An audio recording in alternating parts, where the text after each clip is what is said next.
എന്തൊക്കെയാണ് ഈ കൊച്ചു കേരളത്തിൽ സംഭവിക്കുന്ന?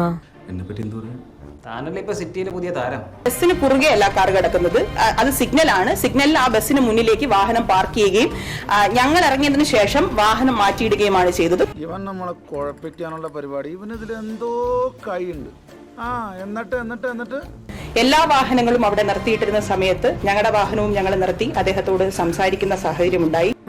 ബെസ്റ്റ് ഐഡിയ ഒക്കെ കൊള്ളാം, പക്ഷെ ചെറിയൊരു ട്വിസ്റ്റ് ഉണ്ട്. തിരുവനന്തപുരം മേയറുടെ വാദം പൊളിക്കുന്ന CCTV ദൃശ്യങ്ങൾ പുറത്ത്. CCTV ദൃശ്യങ്ങൾ പുറത്തു വന്നതോടെയാണ് മേയറുടെ വാദം പൊളിഞ്ഞത്. സാഫല്യം കോംപ്ലക്സിന് മുന്നിലെ സിഗ്നലിൽ കാർ ബസ്സിന് കുറുകെ ഇട്ടിരിക്കുന്നു, അതും സീബ്ര ലൈനിൽ. ചുമ്മാ ഇങ്ങനെയുണ്ടോ കള്ളന്മാര് ലോകത്ത്? വെറുതെ ഇങ്ങനെ ഓരോ റൂമിലും കയറി വന്ന് നട്ടാക്കുരുക്കഥ നുണകൾ പറയല ഇവന്റെയൊക്കെ ഹോബി. മേയറുടെ വാഹനം കുറുകെ ഇട്ടിരുന്നില്ലെന്ന് ആദ്യം വാദിച്ച പോലീസും വിട്ടില്ല.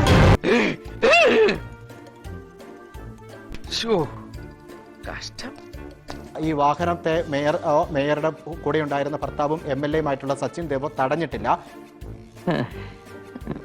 ഇപ്പോൾ ഈ ദൃശ്യങ്ങൾ കൂടി പുറത്തു വരുമ്പോൾ സ്വാഭാവികമായിട്ടും മേയർക്ക് അല്ലെങ്കിൽ പോലീസിന് മേയർ ഇവിടെ വാഹനം തടഞ്ഞു എന്ന് വ്യക്തമാക്കുന്നു.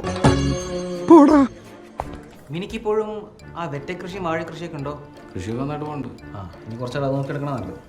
അല്ല, ബസ്സിന് കുറുകെ അല്ല കാർ കിടക്കുന്നത്, അത് സിഗ്നലാണ്. സിഗ്നലിൽ ആ ബസ്സിന് മുന്നിലേക്ക് വാഹനം പാർക്ക് ചെയ്യുകയും ഞങ്ങൾ ഇറങ്ങിയതിനു ശേഷം വാഹനം മാറ്റിയിടുകയുമാണ് ചെയ്തത്.